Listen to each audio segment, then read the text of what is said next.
Hello, all, once again, welcome back to the new episode of People, Pratik and Podcasts. So आज खरोखरच आनंद होत आहे कारण आपल्यामध्ये आहेत ॲडव्होकेट शार्दूल जाधवर सर.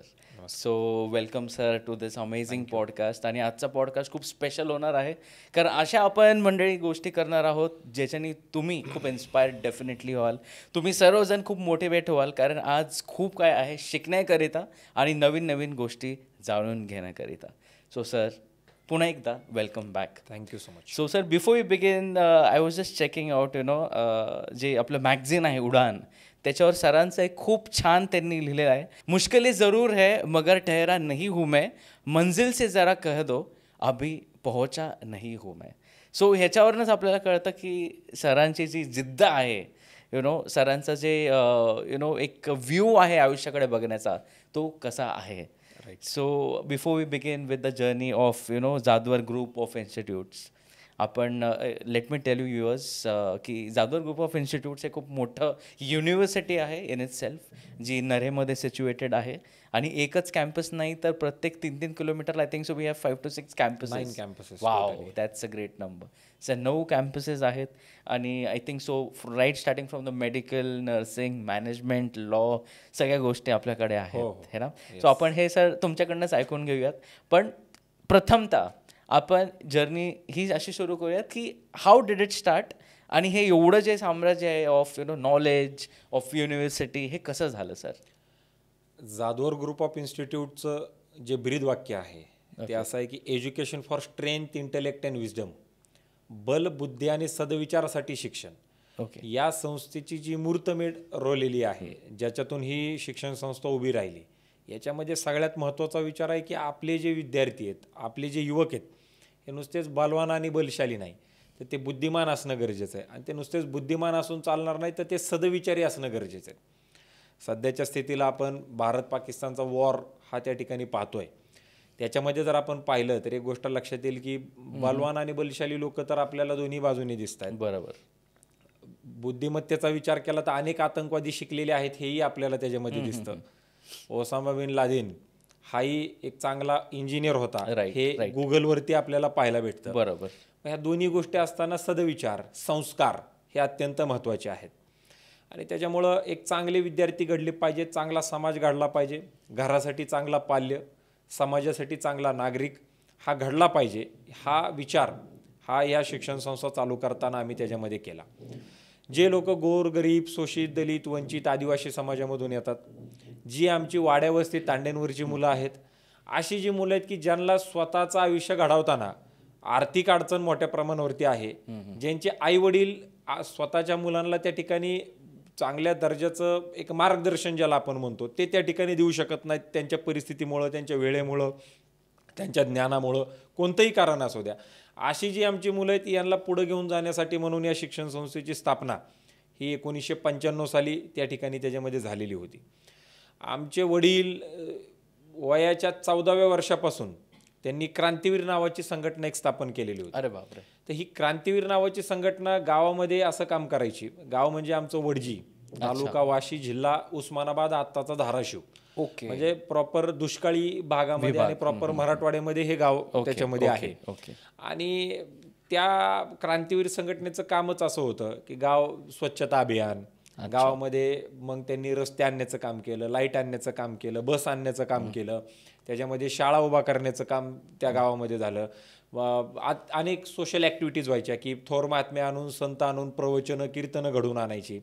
म्हणजे मला वडील आम्हाला नेहमी सांगायचे की त्यांच्या गावामध्ये त्यांनी एक महाराजांना बोलवलेलं होतं आणि मांसाहार म्हणजे नॉनव्हेज चांगला आहे का नाही याच्यावरती एक डिबेट घडवून आणला होता. आणि तो डिबेट असा होता की जर महाराज हरले तर महाराजांना नॉनव्हेज खायला चालू करायचं, आणि जर गाव हरलं तर गावाने नॉनव्हेज खायचं बंद करायचं. या पद्धतीनं एक इंटलेक्च्युअल डिबेट्स ज्याला म्हटलं जातं ते तिकडे त्याच्यामध्ये ते चालायचे.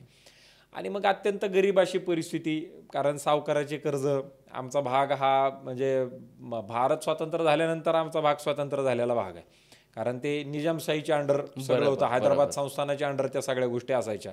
आणि त्याच्यामुळं ते एक सावकाराची कर्ज ह्या सगळ्या गोष्टी होत्या. आणि मग हे सगळे कामं करतोय बघितलं की सावकारांनी एक दिवशी आमच्या आजोबांना गावाच्या येशीमध्ये अडवलं आणि सांगितलं की एकतर तुझा मुलगा म्हणले गाव गुंड होईल, नाहीतर तो पुढारी होईल. त्याची शिक्षणाची काही लक्षणं दिसत नाही. त्यावेळेसला आमच्या वडिलांचं वय 17-18 होतं. ते सावकाराकडे गेले आणि त्याला सांगितलं, तुझ्या घरात जेवढी लोक आहेत आणि ते शिकतील त्याच्यापेक्षा जास्त शिक्षण मी घेतल्याशिवाय राहणार नाही. आणि स्वतःच्या बापाचा झालेला अपमान हा त्या व्यक्तीनं लक्षामध्ये ठेवला. मला वाटतं म्हणजे मी त्यावेळेसला फार लहान असेल, तारीख मी एखाद्या वेळेस चुकवू देखील शकतो, परंतु 1998 साली आमच्या आजोबांचं निधन झालं. परंतु आमच्या वडिलांनी जे त्यांच्या वयाच्या 18व्या वर्षी 17व्या वर्षी सांगितलं होतं की तुझ्या घरात जेवढी लोक आहेत तेवढं शिक्षण घेतल्याशिवाय मी राहणार नाही, ते त्यांनी त्यांच्या वयाच्या 50व्या वर्षापर्यंत म्हणजे 2011 सालापर्यंत ते स्वतः शिक्षण घेत होते. म्हणजे वडील कधी वारले आणि त्यांनी कधीपर्यंत शिक्षण घेतलं हे एक त्याचं ज्वलंत उदाहरण आहे. अपमानाचा बदला शिक्षणातून कसा घेतला पाहिजे, नुसतं तोंडी नाही बोललं पाहिजे, कशा पद्धतीनं केलं पाहिजे. आणि मग त्यांनी MCOM, MA, LLM, MPM, DTL, DLL, LW, GDCA and PhD Pune विद्यापीठामध्ये पुणे विद्यापीठ स्थापन झाल्यानंतर कॉस्टिंग आणि अकाउंटिंग मधली PhD. सहसा कॉस्टिंग आणि अकाउंटिंग हे अवघड सब्जेक्ट, त्याच्यातलं त्यांनी PhD मिळवणं आणि त्याचे गाईड होणं हे एक दुर्मिळ असं उदाहरण पुणे विद्यापीठातलं देखील त्याच्यामध्ये आपल्याला पाहायला मिळतं. आणि म्हणून मग ज्या वेळेसला ते नोकरी पाहण्यासाठी म्हणून ज्या वेळेसला पुण्यात आले 19 जून 1986 साली ज्या वेळेसला ते पुण्यामध्ये आले, पुण्यामध्ये आल्यानंतर मग जे महाविद्यालय छत्रपती शाहू महाराजांनी स्थापन केलेली संस्था याच्यामध्ये ते एक कॉमर्सचे प्राध्यापक म्हणून तिकडे जॉईन झाले. आणि आल्यानंतर सगळ्यात पहिल्यांदा ते स्वारगेटच्या बसस्टँडवर राहिले. स्वारगेटच्या बसस्टँडमध्ये तिथं असलेल्या पब्लिक टॉयलेटमधलं पाणी म्हणजे डालड्याचे डबे होते त्यावेळेसला मग टॉयलेटमध्ये, त्याच्यामध्ये त्यांनी पाणी भरलं, स्वतःची केस ओली केली आणि जाऊन ते तिकडे जॉईन झाले. आणि साहजिक आहे की समजा आता तुम्ही आणि मी एका ठिकाणी काम करत असेल तर आपण सांगतो बाबा मी कुठून आलोय, मी काय काय कामं करून आलोय, सगळ्या गोष्टी सांगितल्या जातात. मग त्यावेळेसला त्यांनी सांगितलं सोबतच्या कलिग्सला की बाबा मी ह्या गावातून आलोय, हे कामं मी माझ्या वयाच्या 14व्या-15व्या वर्षापासून करतोय. आणि त्यांच्या अनफॉर्च्युनेटली त्यांच्या एका कोर्सची मान्यता गेली आणि मग एक हिणवण्यासाठी म्हणून त्यांच्या प्राचार्याने त्यांना बोलवलं आणि सांगितलं की बाबा ही जरा आपली गेली मान्यता, तू तर लय सांगत होता काय काय काय काय करतो, ही गेली म्हणले मान्यता, जा आणून दाखव. आणि मग त्यांनी काही लोकांच्या साह्यतानं ते मान्यवरांच्या साह्यतानं त्यांनी ती मान्यता आणली. आणल्यानंतर ज्यावेळेसला ती मान्यता आली म्हणून ज्यावेळेसला कॉलेजमध्ये कार्यक्रम झाला त्यावेळेसला संस्थेची लोक आली, प्राचार्यांची, सगळं कुणीच त्यांचं नाव घेतलं नाही. तिकडे सत्कारही झाला नाही, काहीच नाही. ऍटलिस्ट असं सांगणं गरजेचं असतं की बाबा हा माणूस गेला, ह्यानी आपल्याला मान्यता आणून दिली. किंवा शिपाई असला, क्लर्क असला तरी सांगतो बाबा हा माणूस फाईल घेऊन मुंबईला जात होता, मुंबईवरून येत होता. तर ते काही एका भेटीत तर झालेलं नाही काम, अनेक त्याच्यासाठी पुणे मुंबईच्या वाऱ्या त्याच्यामध्ये झाल्या असतील. तर तसा उल्लेख कुठंच झाला नाही. आणि म्हणून मग ते त्यांच्या डोक्यात असं आलं की बाबा हे जर मी करू शकतो तर मग संस्था पण मीच काढू शकतो. मग 1995 साली त्यांनी शिक्षण संस्था काढण्याचा निर्णय त्याच्यामध्ये घेतला. परंतु स्वतःची आर्थिक परिस्थिती काहीच नसल्यामुळे त्यांनी वडगावमध्ये ग्रामपंचायतीचे तत्कालीन त्यावेळेचे जे सरपंच होते त्यांच्या साह्यतानं तिथं ग्रामपंचायतीच्या खोल्या ताब्यामध्ये घेऊन तिकडे शिक्षण संस्था चालू केली. त्यावेळेसला ट्रस्ट स्थापन करताना, त्यावेळेसला काय ना आजही काय, ट्रस्ट स्थापन करताना मिनिमम 7 लोक गरजेचे असतात. आता त्यावेळेसला वडील ज्यावेळेसला पुण्यात आले त्यावेळेसला आमच्या घरातलं पुण्यामध्ये कुणीच नव्हतं, कारण ह्यांनाच खायला काय नव्हतं तर अजून जत्रा घेऊन कुठे यायचं. आणि त्यावेळेसला असं लिगल एज मध्ये कुणी नव्हतं, कारण वडिलांचे भाऊ तर सगळे शेतामध्ये काम करायचे. आणि त्याच्यामुळं मग इथली जी स्थानिक लोक आहेत की ज्यांनी आपल्याला ग्रामपंचायतीच्या खोल्या दिल्या किंवा काय दिलं, यांना सोबत घेऊन आपण त्या शिक्षण संस्था उभ्या केल्या. सगळे पैसे आपण लावले, सगळ्या मान्यता आपण आणल्या. आणि मी नेहमी सांगतो की लोकांना कळालं पाहिजे की का कोणत्या गोष्टी झाल्या आणि कशापासून काय उभा राहील. जोपर्यंत हे सांगत नाही ना तोपर्यंत लोकांना कळत नसतं की आयुष्यामध्ये आपल्यासोबत सुद्धा काय होऊ शकतं. आणि जोपर्यंत ज्याच्यासोबत ज्या गोष्टी झालेल्या आहेत त्या झालेल्या गोष्टी सुद्धा आपल्याला परत एकदा आम्हाला सुद्धा प्रेरणा देऊन जातात. त्याच्यामध्ये मग असं झालं की आपल्याकडे कसं आहे भारतामध्ये की एखादं जर पोरग खराब निघलं ना घरातलं, मग ती आई म्हणते बापावर गेले, बाप म्हणतो आईवर गेलंय, ते कुणीच म्हणत नाही ते माझ्यावर गेले. आणि ते जर पोरग चांगलं शिकलं, सवरलं, चांगल्या नोकरीला लागलं, पैसे कमवायला लागलं, ते जर चांगलं असेल तर मग ती लांबची बी आत्या असते ना जी कधी आपल्याकडे येऊनही गेलेली नसती, ती म्हणते अरे आत्याचे गुण घेतलेले दिसतात.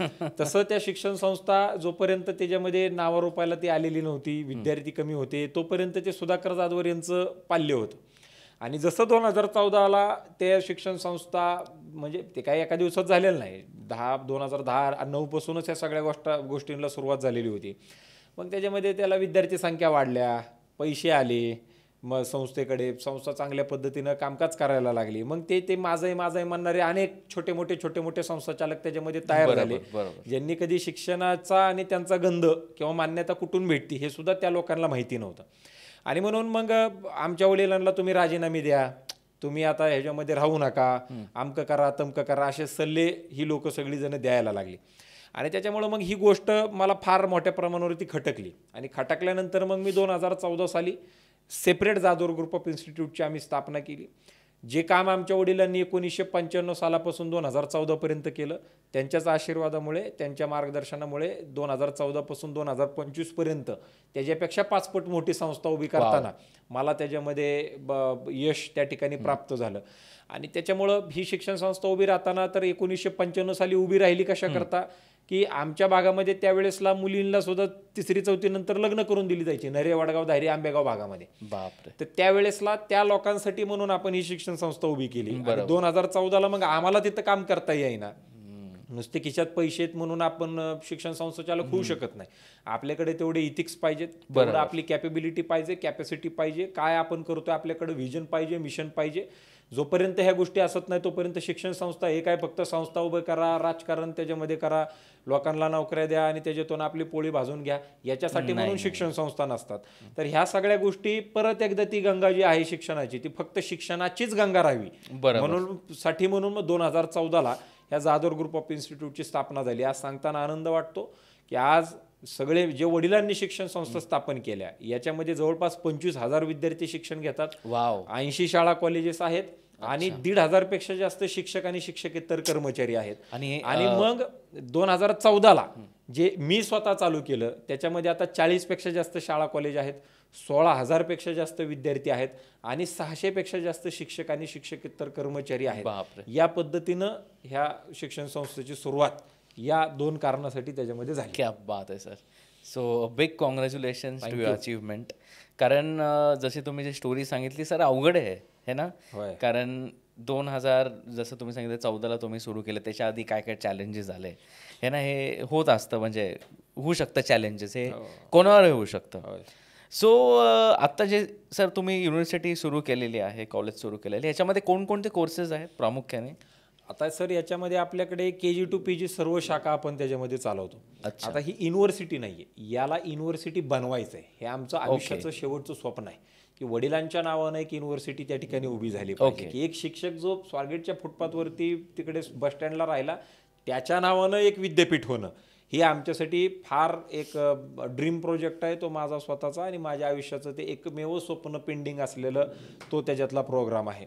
आज इकडे लॉ कॉलेज आहे, 3 year law course, 5 year law course, म्हणजे ज्याला BA LLB आणि LLB म्हटलं जातं. त्याच्यानंतर MBA आहे, PGDM आहे, नर्सिंग आहे. त्याच्यानंतर कॉम्प्युटरचे रिलेटेड आणि सध्याची स्थिती लक्षामध्ये घेता सगळे कोर्सेस उपलब्ध करून दिलेले आहेत, ज्याच्यामध्ये BCA असेल, BCS असेल, MSc computer application, MSc computer science असेल, आर्टिफिशियल इंटेलिजन्स मशीन लर्निंग असेल, डेटा सायन्स असेल, सायबर सिक्युरिटी आणि डिजिटल सायन्स असेल, MCA असेल, MBA असेल, PGDM असेल, त्याच्यानंतर BA BCom MA MCom BSc, fashion designing, त्याच्यानंतर DED BEd, इंटरनल कोर्सेस आहेत, एक्सटर्नली कोर्सेस आहेत आपल्याकडे यशवंतराव चव्हाण महाराष्ट्र मुक्त विद्यापीठाचे, Marathi medium, English medium, semi English, CBSE बोर्डाच्या शाळा, त्याच्यानंतर junior colleges, arts, science, commerce, त्याच्यामध्ये देखील बायफोकल असेल. या सगळं आपण या विद्यार्थ्यांसाठी उपलब्ध त्याच्यामध्ये करून दिलेलं आहे. म्हणजे इंजिनिअरिंग आहे, पॉलिटेक्निक आहे, पॅरामेडिकल कोर्सेस आहेत, नर्सिंग कॉलेज आहे, जे नर्सेस वगैरे जेथून शिकतात हे आहे. आता फक्त आपल्याकडे आता मेडिकल कॉलेज होणं बाकी, ते देखील फुल फ्लेज मेडिकल. हो, फुल फ्लेज मेडिकल, म्हणजे ज्याच्यामध्ये BAMS, BHMS आणि MBBS सारखे कोर्सेस चालतात. हे जर झाले तर मग आता आपल्याकडे सगळंच सोडून सध्याच्या स्थितीला सगळं आहे. क्या बात आहे सर. ऑलमोस्ट 90%, 99% आहे सगळं. 90% म्हणायला हरकत नाही. सो जस्ट काही वेळापूर्वी तुम्ही मेन्शन केलं की काही मुली होत्या आपल्या नरे विभागातून की ज्यांचे लग्न लवकर व्हायचं आहे. है ना. आता हा काळ थोडासा एक आपण 15-20 वर्ष आधीचा पकडूयात, है ना. 1995 30 वर्ष आधीचा. पण आताचा दृष्टिकोन स्टुडंटचा खूप बदललेला आहे. हो. कदाचित त्यावेळेसचे स्टुडंट्स असे होते की जिद्दीने अभ्यास करत होते. तो आपण म्हणतो ना नेव्हर गिव्ह अप ॲटिट्यूड होता. पण आता त्यांच्या माइंडसेटमध्ये शिफ्ट झालाय असं वाटतं तुम्हाला? फार मोठ्या प्रमाणावरती झाल्या. म्हणजे साधा सिंपल जर आकडेवारी काढायची म्हणलं तर कुणीही आपल्याला आकडेवारी विचारेल की बाबा तुम्ही जे बोलताय त्याला आकडेवारी काय. आकडेवारी जर काढायची म्हणलं तर जेवढे ॲडमिशन्स FY ला होतात त्याच्यातले किती लोक FY ची परीक्षा देतात, त्यातले किती लोक SY ला जातात, किती लोक TY ला जातात, याच्यामध्ये सुद्धा गळतीचं प्रमाण आपल्याला त्याच्यामध्ये दिसतं.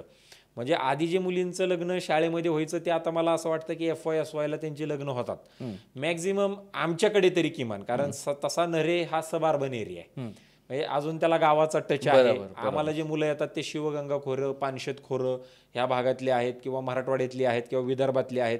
अजून देखील बऱ्याचशा अशा मुली जे FY SY नंतर कुठंतरी कॉलेज कंप्लीट करताना आम्हाला त्याच्यामध्ये दिसत नाही.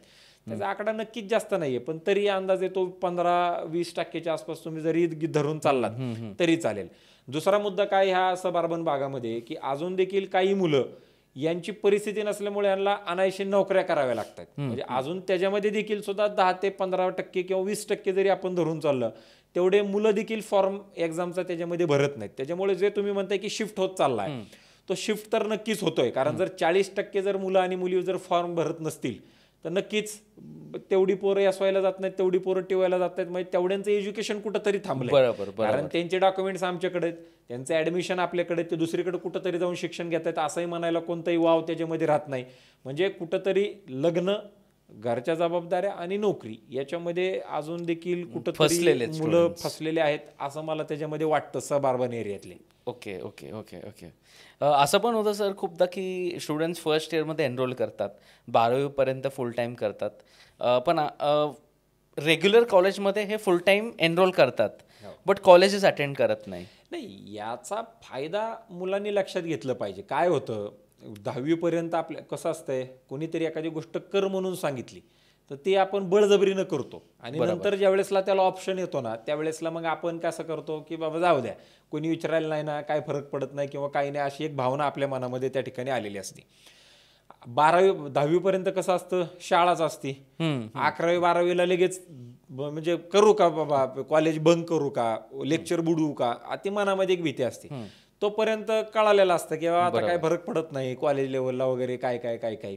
पण याचं नुकसान मुलांचं आहे, शिक्षण संस्थांचं याच्यामध्ये नुकसान नाही, शिक्षकाचं नुकसान नाही. कसं आहे, एखादी गोष्ट ज्या वेळेसला आपण करतो म्हणजे नुसतंच आपण आता स्विमिंग टँकच्या तिथं जायचं आणि लांबून बघायचं माणूस कसा पोहतोय ह्याला कसा पोहतोय हे बघण्यापेक्षा तिथं स्वतः उतरल्याशिवाय ते कळत नसतं. आज जे प्रोफेशनल कोर्सेस आहेत, आता डॉक्टर, इंजिनियर, त्याच्यानंतर तुमचे लॉयर असतील, त्याच्यानंतर तुमचे काही प्रॅक्टिकल ज्याच्यामध्ये जास्त प्रॅक्टिकल असतं, सायन्सचे रिलेटेड कोर्सेस धरा किंवा कॉम्प्युटरच्या रिलेटेड धरा, ही जर पोरं घरामध्ये बसून जर त्यांनी प्रॅक्टिस करायला सुरुवात केली तर त्यांना जमणार नाही ना. बरोबर. त्यांनी जर जोपर्यंत ते कॉलेजमध्ये जात नाहीत, रेग्युलर लेक्चर अटेंड करत नाहीत, रेग्युलर प्रॅक्टिकल अटेंड करत नाहीत, तोपर्यंत त्यांना स्किल ती शिकता येणार. आणि जोपर्यंत स्किल शिकत नाही तो अशा डिग्र्या 100 आहेत ना. तुम्ही सुद्धा आता ज्या रोडनी आपण आलो तिथं मी पाहत होतो की फार छोट्या छोट्या टपऱ्या म्हणजे चहाच्या टपऱ्यांसारखे दवाखाने आपल्याला त्याच्यामध्ये दिसतात, परंतु काहीच दवाखाने असे असतात जिथं सगळ्यात जास्त गर्दी असते. बरोबर, गर्दी असते मग आपण काय म्हणतो त्या डॉक्टरचा लय चांगला गुण आहे, पण MBBS तर सगळेच झालेले आहेत ना, BHMS सगळ्यांचं झालंय, BMS सगळ्यांचं झालंय, परंतु एकच डॉक्टर असतो ज्याला आपण म्हणतो बाबा ह्याच्या गोळ्यात सुद्धा चांगला गुण आहे, त्याच्या गोळ्यांमध्ये सुद्धा चांगला गुण आहे, कारण त्याचा अभ्यास त्यांनी केलेला आहे. दुसरा माणूस सलाईन लावली तरी माणसं नीट होत नाहीत, एखाद्या माणसाच्या औषधांनी सुद्धा माणूस नीट होतो. ते अभ्यास ते त्यांनी घेतलेले त्याचे कष्ट असतात म्हणून त्याच्यासाठी ते असतं. आणि म्हणून मुलांनी, आमचं असं म्हणणं आहे की एक मुलगा असला तरी त्यांनी वर्गामध्ये बसलं पाहिजे, लेक्चर झाले पाहिजेत आणि त्या मुलांनी त्याचं स्वतःचं त्या पद्धतीचं शिक्षण त्यांनी घेतलं पाहिजे. कारण आत्ताचंच वय आहे. म्हणजे आता मी तुम्हाला सांगतो की मी देखील वडिलांच्या प्रमाणे डिग्र्या घेण्याचा प्रयत्न त्याच्यामध्ये केला, तेवढ्या डिग्र्या मी त्याच्यामध्ये घेतल्या, परंतु आता ज्या वेळेसला मी PhD करतोय त्यावेळेसला मला तेवढा वेळ देणं शक्य होत नाही. मग ज्या वेळेसला मी तेवढा वेळ देणं शक्य होत नाही तसंच मुलांचं पण आहे. एकदा जर तुम्ही धंद्या पाण्याला लागले, नोकरीला लागले की परत तुम्हाला अभ्यास करणं, चिंतन करणं, मनन करणं ह्या गोष्टी नसतात. त्याच्यामुळे ज्या त्या वयामध्ये जे ते शिक्षण घेणं हे अत्यंत त्याच्यामध्ये गरजेचं आहे आणि त्या पद्धतीनं पुढे जाणं देखील गरजेचं आहे. खूपदा आपण असं बघतो की आजकाल तो ट्रेंड झाला आहे की फर्स्ट इयरमध्ये जा, थोडा अभ्यास करा, त्याच्यानंतर मग जॉब सुरू करा. मग ते पूर्ण क्लॅश होऊन जातं आहे ना. सेकंड इयरही करतात, थर्ड इयरही करतात आणि मग कालांतराने असं होतं की मध्ये एक खूप तो त्याचा विषय झाला होता. काही ठिकाणी ते स्कॅम पण म्हटलं जातं की ऑनलाईन डिग्रीज ज्याच्यामध्ये तुम्हाला लेक्चर काय अटेंड करायचं नाही, अशा डिग्रीज देत होत्या हे ना, MBAचे. सो हा प्रकार काय होता सर? नाही, काय माहिती का, माझ्याकडे काही युनिव्हर्सिटीचे आणि काही फेक डिग्रीचे एक डेटा आहे. डेटामध्ये पुण्यामध्ये काहीतरी, आता मी आकडेवारी माझी पुढं मागं होऊ शकते, आकडे आणि डेट्समध्ये थोडा जरा मी कच्चा आहे. काहीतरी बघा 14 का 15 विद्यापीठं ही पुणे जिल्ह्याच्या आजूबाजूच्या परिसरामध्ये ही बोगस होती. आणि मग आम्ही जो विषय धरलेला होता हातामध्ये तो असा होता की ह्युमन राईट्स, मानवी अधिकार सगळ्यांचेच आहेत, परंतु विद्यार्थ्यांचे सुद्धा मानवी अधिकार आहेत. हा आम्ही मुद्दा त्याच्यामध्ये घेतलेला होता. आता काही डिग्रीज अशात पुणे विद्यापीठाच्या सुद्धा होत्या की ज्याला UGCनं मान्यताच दिलेली नाही किंवा UGCची नावं वेगळीत. आता MMM असा एक कोर्स होता, तो बंद झाला. MPM नावाचा एक कोर्स होता, तो देखील बंद त्याच्यामध्ये झाला. बरेच सारे आपले महत्त्वाचे राजकारणी लोक आहेत, त्यांचे सुद्धा तुम्ही बातम्या ऐकल्या असतील की यांची डिग्री बोगस आहे, फेक आहे. कारण काय आहे की ते विद्यापीठांना त्या पद्धतीच्या मान्यता नाहीत किंवा त्या UGCच्या लिस्टमध्ये ती विद्यापीठं नाहीत, म्हणून त्याच्यामध्ये ते आहे. आता त्याच्यातल्या विद्यार्थ्यांचा दोष आहे का? तर दोष नाही. विद्यार्थ्यांचं काय असतं, बाबा हे सरकार बघतंय ना, हा येतो कॉलेज, घेतलं ॲडमिशन, निघाला पुढं. परंतु कायदेशीर त्याला मान्यता आहे का नाही हे लोकांना त्याच्यामध्ये माहीत नाही. आता हा जो काही ऑनलाईन MBAचा जो काही विषय आहे किंवा जी काही पद्धती आहे, आता ही किती स्ट्रिक्टली चालवली जाते याला फार महत्त्व मोठ्या प्रमाणावरती आहे. कारण जिकडे ऑनलाईन येतं तिकडे कुठंतरी आपल्याला त्याच्यामध्ये पुढं मागं करण्यासाठीचा वाव हा मोठ्या प्रमाणावरती त्याच्यामध्ये असतो. कारण ऑनलाईन पेपर देणं आणि फिजिकल पेपर देणं याच्यामध्ये फरक आहे. आता काय त्याला प्रॉक्टर टाईप एक्झाम म्हणतात. जर प्रॉक्टर टाईप एक्झाम जर फार चांगले मशिनरी बसून जर प्रॉक्टर टाईप एक्झाम घेत असाल आणि तुम्ही अशी मान जरी हलवली तरी देखील ते कॅप्चर करतं, 10 वेळाला वॉर्निंग देतं तुम्हाला आणि डायरेक्ट एक्झाममधून ते बाहेर काढतं. म्हणजे तुम्हाला कॉपी करता येत नाही कोणत्याही परिस्थितीमध्ये. पण ते सगळ्यांकडेच तशी सिस्टीम आहे का ते देखील आपल्याला त्याच्यामध्ये पाहावं लागेल. जी लोक नोकरी करतायत, ज्यांना शक्य नाही त्यांच्यासाठी डिस्टन्स एज्युकेशन आहे. कारण ते प्रॅक्टिकल कुठंतरी काम करतायत. बरोबर. आपल्याकडे आपण असं म्हणतोय की जर ते प्रॅक्टिकल काम करत असेल तर 100% त्याला मग पुस्तकांच्या पेक्षा सुद्धा प्रॅक्टिकल कायमच उत्तम. बरोबर. कुठल्याही परिस्थिती, म्हणजे आज आमची परिस्थिती अशी की CAचं शिक्षण झाल्यानंतर 4-5 वर्ष एखाद्या CAच्या हाताखाली काम करावं लागतंय. वकील झाल्यानंतर देखील ज्युनियर म्हणून 10-10 वर्ष काम करावं लागतंय. हे आमच्या एज्युकेशन सिस्टमचं कुठंतरी एक लूप होल आहे किंवा डिमेरिट पॉईंट आहे असं आपण त्याच्यामध्ये मोठ्या प्रमाणावरती म्हणू शकतो. परंतु जी लोक कंपन्यांमध्ये काम करतात किंवा ज्यांना ऑलरेडी त्याच्यातलं काहीतरी नॉलेज आहे, जे प्रॅक्टिकल काम करतायत, त्या लोकांना कुठंतरी आता डिग्री पाहिजे त्यांचा अपग्रेड करण्यासाठी किंवा त्यांना सॅलरी वाढ करण्यासाठी किंवा त्यांचं सेल्फ अप्रेझल वाढवण्यासाठी. त्यावेळेसला मग ऑनलाईन डिग्रीचा किंवा डिस्टन्स एज्युकेशनचा फरक पडतो किंवा त्याचा फायदा आहे. जर आपल्याला काही येतच नाही आणि उगाच आपल्याला जायचं नाही कॉलेजला, दिवसभर कुठं तर बसायचे, टाइमपास करायचा म्हणून जर आपण डिस्टन्स एज्युकेशन घेत असू तर ती फक्त नाममात्र एक कागद तुमच्याकडे तुमच्या फाईलला डिग्री म्हणून असेल. जर उद्याच्याला त्यातलं कुणी जर काही विचारलं आपल्याला की भाऊ तू 2 वर्ष MBA केलंय, त्या MBA बद्दल जरा 2 मिनिटं बोलून दाखव, तर तो नाही बोलता येणार, शक्य नाही त्याच्यासाठी ते. अच्छा. सो सर, हे जे आजकालचे आपण म्हणतो जेनझी जनरेशन आहे, यांना तुम्ही काय सल्ला द्याल? सर, माझा या लोकांना सल्ला एकच आहे की आपण Indian culture, American technology follow करणं गरजेचं आहे. आपली 2.5 लोकांची जी कुटुंब पद्धती आहे ही फार मोठ्या प्रमाणावरती धोकादायक आहे. जोपर्यंत आपण संस्कार आपल्या अंगामध्ये घेत नाहीत, मॉडर्नायझेशनच्या नावाखाली जे काय आपले जे संस्कार आहेत हे आपण जे लांब करत चाललेलो आहोत. आज मुलांचं प्रमाण पुण्यामध्ये ड्रग्ससाठी वाढतं आहे, मुलींचं प्रमाण हे दारूसाठी वाढतं आहे.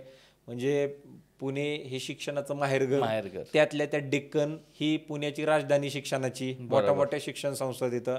त्या डेक्कनला तुम्ही गेलात तर 15 ऑगस्ट 26 जानेवारीला जसं साड्यांची सेल लागतात ना किंवा बिग बिलियन डे किंवा असं काय येतं बघा, ते काय ते फ्लिपकार्टला आणि ॲमेझॉनला, तर सेम तसं 2 दारूच्या बाटल्या, 1 दारूची बाटली फ्री, 1000 ml वर 650 ml फ्री, अशा पद्धतीचे बोर्ड लागलेले दिसतात. आणि मी तुम्हाला लिटरली सांगतो, मी अनेक अशा मुली ज्या आहेत ह्या फक्त कित्येक वेळेला फक्त मला मुलीच दारूच्या दुकानाच्या बाहेर दारू घेताना मला त्याच्यामध्ये त्या दिसलेल्या आहेत. म्हणजे आईच पेत असेल बाप जर पेतात, बापाचं ठीक आहे सोडून द्या, बाप आपल्याकडे लय दिवसापासून पेत आलेले आहेत, आया पेत नव्हत्या.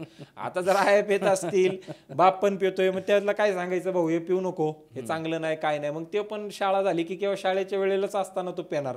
आता जर एवढ्या लहानपणी जर तो प्यायला लागला तर किती वय तो जगणार आहे, किती वर्ष त्याचं काय होणार आहे काय नाही, हा विचार आपल्याला करावा लागेल. त्यामुळे संस्कार महत्त्वाचे आहेत. तुम्हाला जागायचे, तुमची लेकरं बाळं तुम्हाला घडवायची आहेत. आज जसं आपण पाहतोय की फार मोठ्या प्रमाणावरती मुलं आपल्या आईबापांना सांभाळत नाहीत, उद्या ते दिवस तुमच्यावर पण येऊ शकतात ना. तुम्हीच सांभाळत नाहीत हे तुमच्या पण पोरांना कळतंय म्हणल्यावर मग तुम्हाला तरी पुन्हा काय सांभाळायची गरज आहे, कारण त्याच्या पण डोक्यात, कारण तो तेच शिकणार आहे, आईबाप हाकलून द्यावे लागतात बाबा असं त्याला पण वाटेल, तसं हे पण होणार आहे. मग काय परिस्थिती आपली, महाराष्ट्र हा पुरोगामी असं आपण म्हणतो, ज्या महाराष्ट्रामध्ये म्हणजे पंढरपूरसारखं ठिकाणी तिकडे भक्त पुंडलिकाला विठ्ठल अवतरले समोर आणि त्याने वीड दिली की बाबा आता ते अवतरल्यानंतर आपल्याला आता जर देव अवतरला तर आपण हे पॉडकास्ट बंद करून उठून आपण त्या पाया पडू, बाबा माझं हे अडलंय ते अडलंय, मला हे दे ते दे.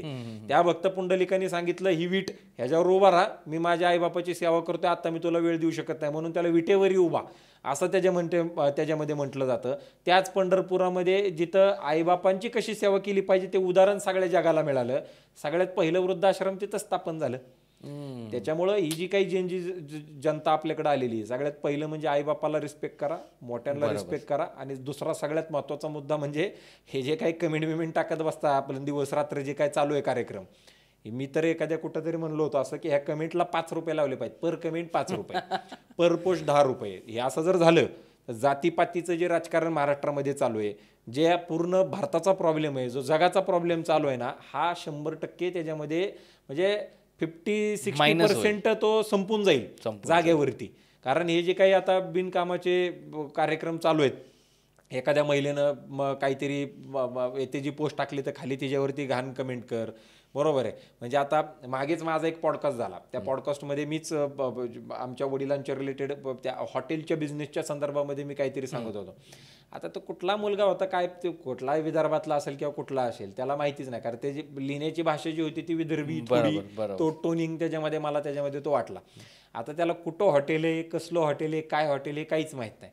त्याचं फक्त काय, मग हे काय तुम्ही मोठ्याच लोकांसाठी बांधलं असेल, बारक्या लोकांचं काय, म्हणजे अरे तुला माहिती आहे का, तू अभ्यास करतोय का, तू फक्त आलेले मेसेज फॉरवर्ड करतोय, जातीचे असतील कशाचे असतील. आज त्या बीडची परिस्थिती तुम्ही बघा, या बीडमध्ये एका जातीचा महाराज दुसऱ्या जातीच्या सप्त्याला बोलावला जात नाही, दुसऱ्या जातीचा सप्ता असेल तर एका जातीचा महाराज बोलावला जात नाही, एका जातीचा माणूस दुसऱ्याच्या शेतात काम करायला जाईना, दुसऱ्या शेताचा असेल तर हा इकडचा माणूस जात नाहीये. किराणा मालाचं तसंच झालेलं आहे, किराणा माल सुद्धा माणसं दुसऱ्या जातीची असली तर एका जातीच्या माणसाकडे किराणा घेत नाहीत. ही परिस्थिती आज निर्माण. मग जी परिस्थिती तिकडे भारत आणि पाकिस्तानच्या धर्मावरून चालू आहे, तिकडे महाराष्ट्रामध्ये आपल्याकडे बीड सारख्या ठिकाणी जातीवरनं चालूच आहे ना. फक्त एवढंच आहे, आपण फक्त बंदुकी, ड्रोन, मिसाईल घेऊन फक्त एकामेकाच्या समोर उभे नाहीत, बाकी परिस्थिती तीच आहे.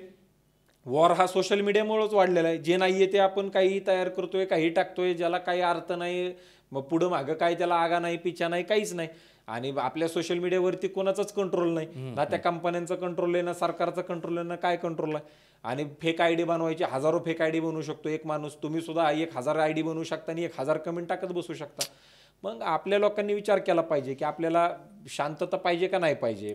आज मला कुठं तरी मी वाचत होतो का ऐकलं कोणाचं, या मागच्या 2 आठवड्यामध्ये पॉडकास्टच होता मला वाटतं, युट्यूबला मी कोणाच तरी ऐकला. त्याच्यात त्या असं म्हणत होती की एक चांगली कंपनी महाराष्ट्रामध्ये येणार होती. तर त्यांची मिटिंग झाली अमेरिकेमध्ये की आपल्याला बाबा भारतात जायचं, आता कुठं जायचं. तर मग ते म्हणले, सगळ्यांनी सुचवलं की महाराष्ट्र चांगला आहे. तर त्यांचा CEO असा म्हणला की नाही महाराष्ट्र नको, महाराष्ट्रामध्ये जातीपातीचं राजकारण आहे, तिथं जातीचं सगळं राजकारण पुढं आलंय, आपण दुसऱ्या कोणत्या तरी राज्यात जाऊ. मग ते आता कुठंतरी तामिळनाडू का गुजरातमध्ये तो प्रोजेक्ट गेलाय असं त्याच्यामध्ये त्यांनी त्या व्यक्तीनं सांगितलं. मग तुम्हाला ना आम्हाला जर तसं जर भांडणं करायची असतील तर उद्या तुम्हाला मला नोकऱ्या भेटणार नाहीत. तुम्हाला आम्ही जरी धंदे उभे केले तर ते धंदा चालायला तर लोक लागतील ना, लोक लागतील. नुसताच तुम्ही आंतरप्रेन्योर करा आंतरप्रेन्योर काही 140 कोटी लोक नाहीत होणार. मग त्याचा विचार सुद्धा तुम्हाला ना आम्हाला त्याच्यामुळे करावा लागेल. तर हे थोडं जरा जनते लोकांनी लक्षात घेतलं पाहिजे की बाबा थोडं जरा आपण काम डाऊन केलं पाहिजे. बिनकामाचे कमेंट्स म्हणजे स्वतःचं झाकून ठेवायचं, लोकांचं वाकून बघायचं, विस्कटलेल्या भाषेत सांगायचं झालं तर हे असं करू नये असं मला वाटतं. आपण नक्कीच त्या टॉपिकवर येऊयात in terms of social media. So viewers, this was the part 1. नक्कीच भेटूया इन द पार्ट 2.